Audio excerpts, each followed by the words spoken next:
On peut toujours pérorer sur les futurs délinquants, soi-disant détectables à l'âge de 3 ans, comme si là aussi tout était affaire de déterminisme. Moi, je peux affirmer que c'est du travail, et qu'on ne s'improvise pas bandit du jour au lendemain. Mon pire ennemi est sous mon chapeau, c'est l'histoire de Laurent, qui est chercheur en génétique de haut niveau, qui travaille dans un laboratoire privé à la pointe de la thérapie génique, et qui se retrouve du jour au lendemain licencié, mis à la porte sans autre forme de procès. Dans un premier temps, il ne s'inquiète pas. Vu son niveau, il pense qu'il va retrouver facilement un poste. Et il se rend rapidement compte que la crise a frappé partout et dans toute l'Europe, et y compris les milieux scientifiques, et qu'en fait, il ne trouve pas de travail, et qu'en plus, à 43 ans, il n'est plus vraiment un chercheur de première fraîcheur. Parallèlement à ça, son médecin lui découvre une hypertension carabinée qui va l'obliger à prendre un traitement toute sa vie. Alors vous me direz, chômeur, hypertendu, ça arrive à des millions de Français. Oui, mais lui, son vrai problème, il n'est pas là. Son vrai problème, c'est Juliette, la jeune femme avec qui il vit, sa compagne, qu'il aime, elle a 20 ans de moins que lui, elle est vétérinaire, c'est une jeune femme brillante, et lui est persuadé que puisqu'elle est avec un homme plus âgé qu'elle, c'est qu'elle attend de lui une certaine forme de réassurance, de force, voire d'invulnérabilité. Alors, chômeur et hypertendu, ça ne le fait pas. D'autant qu'en ce moment, eh bien, leur couple s'est un peu tendu parce qu'elle aimerait bien un enfant et lui il pense que c'est pas le moment d'en faire un, qu'il a peut-être un peu aussi laissé passer le moment. Et donc il y a ça entre eux. Donc il va se mettre à cacher cette situation à sa compagne. Mais comme il y a des problèmes matériels à résoudre, le temps qu'il retrouve peut-être un emploi, il va rentrer petit à petit à faire des larcins. Jusqu'à présent, nous avions fait l'amour le plus souvent possible. On est lu dans l'idée que nous pourrions avoir un enfant. Je n'ignorais pas qu'un jour la question de produire à nous deux un nouvel individu allait être abordée. Mais comme Juliette ne semblait pas obsédée par la finitude hormonale, j'en avais profité pour me taire. Certes, elle avait largement le temps, mais j'en avais connu de plus jeune dont le rapport à l'enfantement s'apparentait à celui de l'aiguille pour le nord magnétique. Et puis, de fil en aiguille, trouvant qu'au fond, c'est une solution, des petits larcins comme ça de proximité, il va voler un Vélib, essayer de pénétrer un trafic de Vélib qui s'effectue à partir des puces de Clignancourt.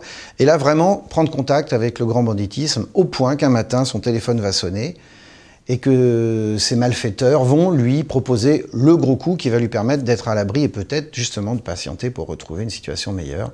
Il s'agit d'aller cambrioler un appartement. C'est sans danger, les propriétaires sont âgés, ils sont partis à la montagne, il suffit de rentrer, il lui donne le code de l'immeuble et de décrocher 4 tableaux et de les ramener sous le périphérique, moyennant quoi il touchera 40 000 €, ce qui pour lui est la solution pour attendre le temps nécessaire. Mais bandit, c'est comme tout, ça s'apprend. Et donc, il va découvrir qu'il est un petit peu amateur en la matière. Et en arrivant là-bas, même si tout commence bien, il décroche les travaux, tout se passe comme prévu, c'est l'hiver, il fait très froid, il n'y a personne.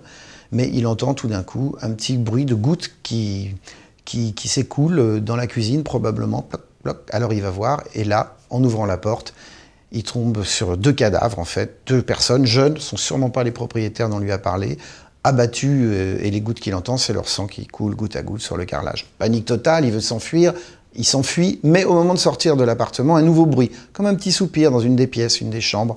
Et là, il fait ce qu'il ne devrait pas faire, il pousse la porte, il entre, le bruit semble provenir de sous le lit, et sous le lit, il trouve un petit bébé de 3 semaines, il fait très très froid, il est à peine habillé, il est transi, c'est un nouveau-né tout violet. Il pense qu'il va probablement pas survivre très longtemps, alors il le prend contre lui, il le met sous son pull, il redescend dans sa voiture, il met le chauffage à fond, décidé à prendre le temps de trouver une solution, qu'est-ce qu'il va faire de ce bébé?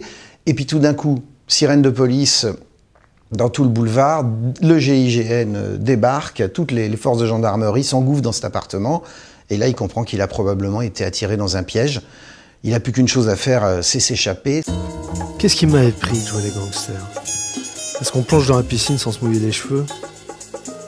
Je laissais mon instinct reprendre les commandes et me lever pour décamper, mais je ne pouvais pas abandonner l'enfant.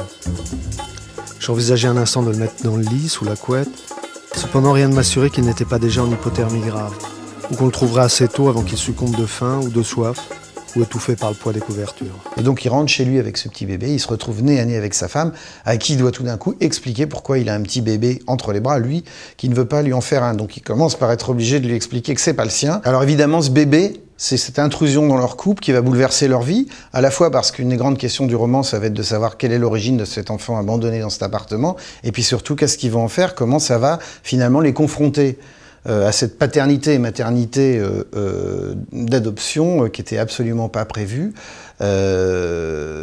et les entraîner dans une spirale, puisqu'il est question effectivement de malfaiteurs, qui va aller jusqu'à mettre en péril leur propre vie.